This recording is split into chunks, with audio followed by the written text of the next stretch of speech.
দুটো conjunction as এবং দো, অ্যাজ এবং ইফ, সো এবং দ্যাট, এরা একসাথে কম্বাইন্ড হয়ে কিভাবে একটা কনজাংশন হিসেবে ব্যবহার হয়। কোন ক্ষেত্রে অ্যাজ দো বলছি, কোন ক্ষেত্রে সো দ্যাট বলছি, কোন ক্ষেত্রেই বা অ্যাজ ইফের ব্যবহার হচ্ছে।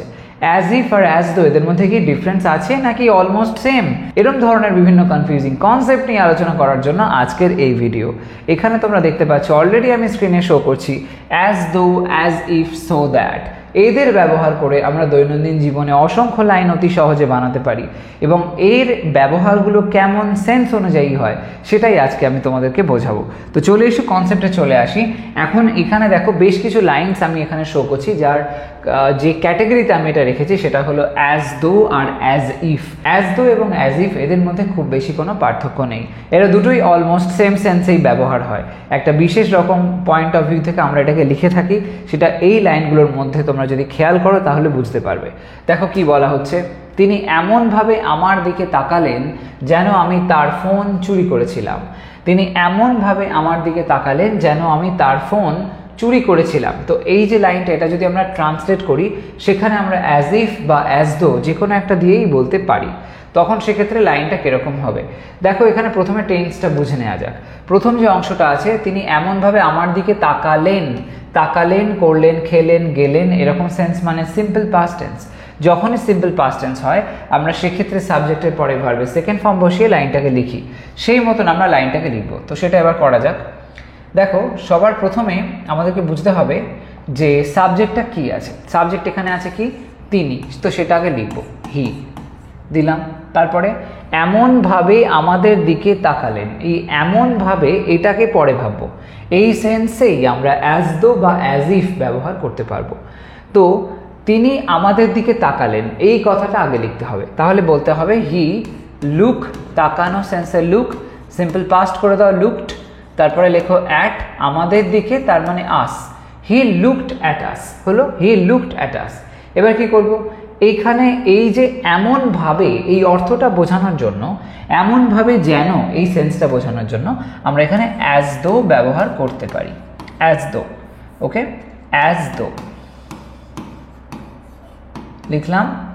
He looked at us as though, যেন কি আমি তার ফোন চুরি করেছিলাম, আমি তার ফোন চুরি করেছিলাম। তো সেই সেন্সে I stole, simple past tense, I stole his phone, mobile, I stole his mobile. এই প্রসঙ্গে বলে রাখি, এই ধরনের লাইন যখন আমরা করি সেক্ষেত্রে যে সিচুয়েশনটা প্রেজেন্ট করা হয় সেটা হাইপোথেটিক্যাল একটা সিচুয়েশন হয়, অর্থাৎ অ্যাকচুয়ালি হয়তো সেটা হয়নি, একটা কাল্পনিক বিষয়, কাল্পনিক বিষয়কে কিন্তু এখানে প্রেজেন্ট করা হয়। হয়তো এই বিষয়টা কোনোভাবেই সত্যি নয় যে আমি চুরি করেছিলাম, তবুও এরকমভাবে একটা অর্থ আসলো যে যেন এরকম কিছু আমি করেছি, সেই সেন্স থেকে তিনি আমার দিকে ওই রকমভাবে তাকালেন, এই অর্থটা। ওকে, সেক্ষেত্রে আমরা অ্যাজ দো বা অ্যাজ ইফ ব্যবহার করে থাকি। এই লাইনটা কি আমরা অ্যাজ ইফ ব্যবহার করে বলতে পারতাম? নিশ্চয়ই পারতাম, অসুবিধা নেই। He looked at us as if I stole his mobile, এটাও অবশ্যই হবে, একই ধরনের অর্থ বোঝাবে। তো এখানে অ্যাজ ইফ না অ্যাজ দো কোনটা ব্যবহার করাটা বেশি সঠিক, যদি এরকম কিছু মাথায় আসে তাহলে বলি ওরকম কিন্তু কোনো কনফিউশন রাখবে না, কারণ দুটোই ইউজ করতে পারো। তবে মডার্ন ডেজে আমরা ম্যাক্সিমাম ব্যবহার তুলনামূলকভাবে বলতে গেলে অ্যাজ ইফের দেখি। খুব কমনলি আমরা অ্যাজ ইফ দিয়ে এই ধরনের লাইনগুলো বলে থাকি। তবে এই নয় যে অ্যাজ দো ব্যবহার হয় না, অবশ্যই হয়, কিন্তু অ্যাজ ইফের ব্যবহারটা রেশিও ওয়াইজ গেলে একটু হলেও বেশি হয়। পরেরটা দেখো, সে এমন ভান করলো যেন তার কিছু যায় আসে না, সে এমন ভান করলো যেন তার কিছু যায় আসে না। ওই একই রকমই সেন্স আসলো, তাই না? আগেরটাতে বলেছিল এমনভাবে যেন, এখানে এমন, এমন লিখে এদিকে আবার আছে যেন, তার মানে একই ধরনের অর্থ আসছে। এই সেন্স অনুযায়ী অবশ্যই আমরা একইভাবে করতে পারি।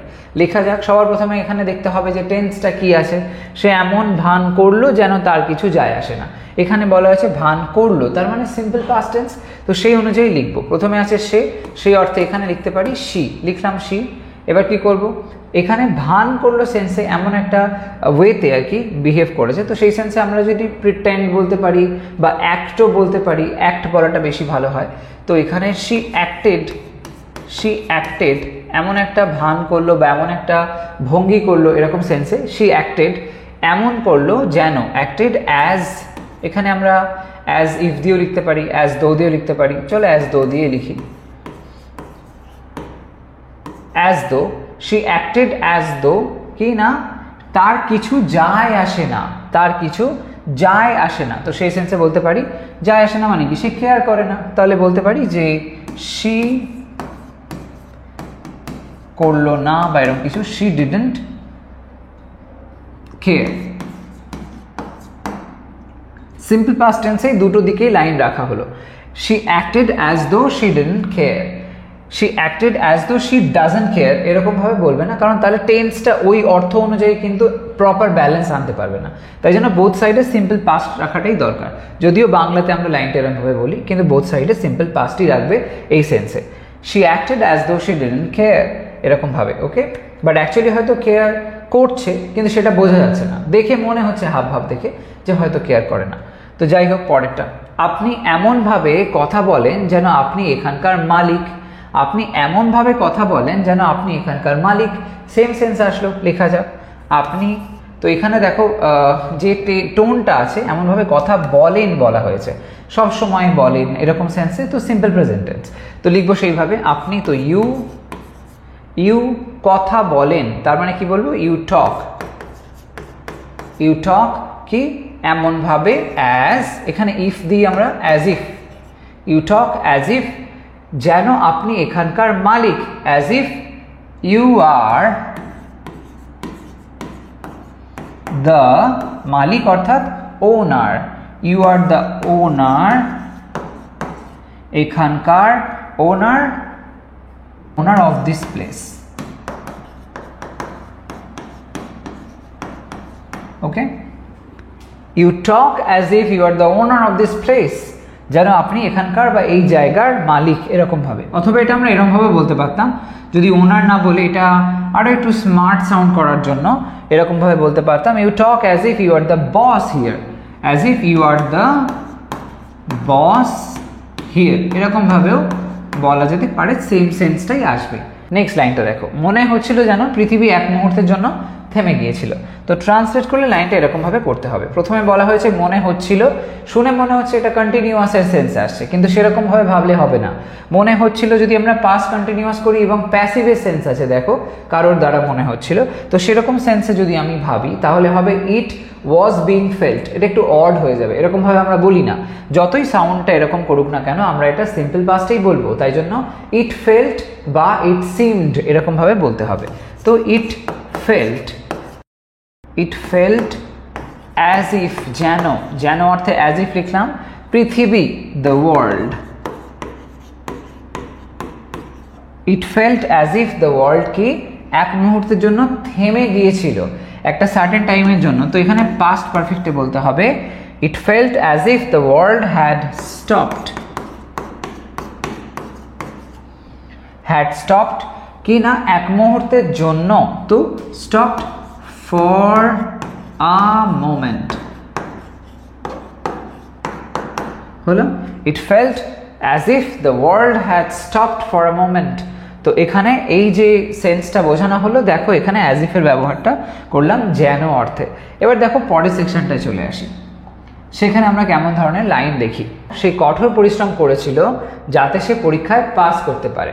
তো সেই সেন্সে, সেই অর্থে প্রথমে আমরা লিখব, সেই অর্থে লিখব সি দিলাম এখানে। এবার দেখো এই যে লাইনটা এখানে বলা হচ্ছে কঠোর পরিশ্রম করেছিল যাতে, এই যে যাতে অর্থটা আসছে এই সেন্স অনুযায়ী আমরা সো দ্যাট ব্যবহার করব। তো শি লেখার পরে কঠোর পরিশ্রম করেছিল, she worked hard, she worked hard, সে কঠোর পরিশ্রম করেছিল যাতে, সো দ্যাট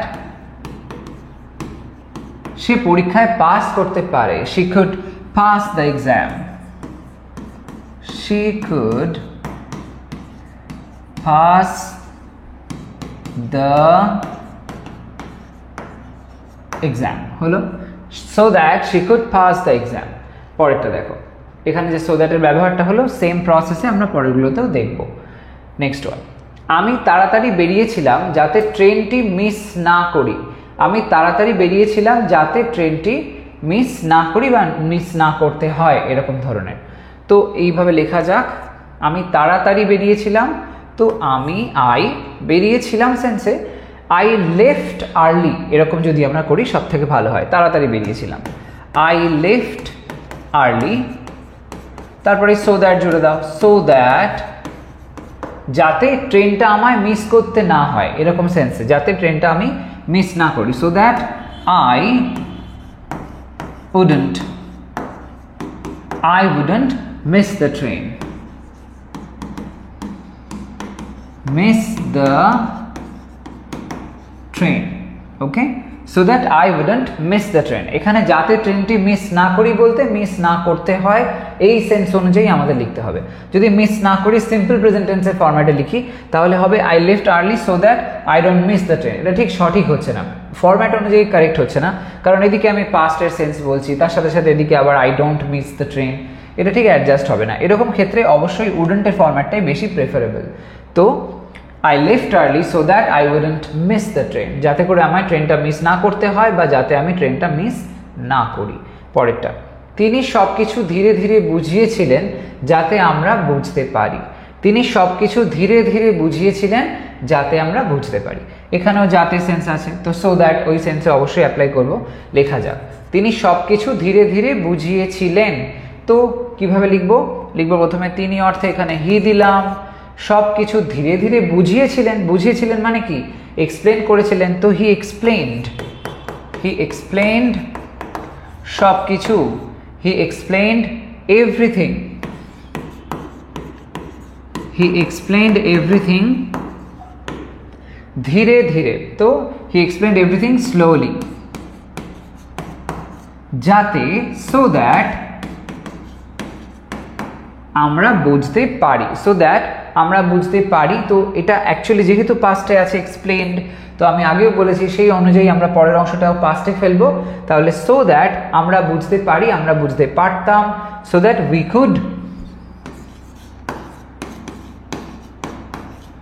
কুড আন্ডারস্ট্যান্ড,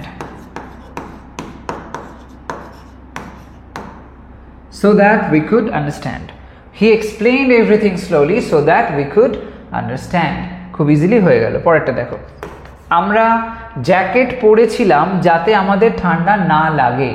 আমরা জ্যাকেট পরেছিলাম যাতে আমাদের ঠান্ডা না লাগে। তো সেম ভাবে আমরা, তো আমরা অর্থে উই, তারপরে জ্যাকেট পরেছিলাম,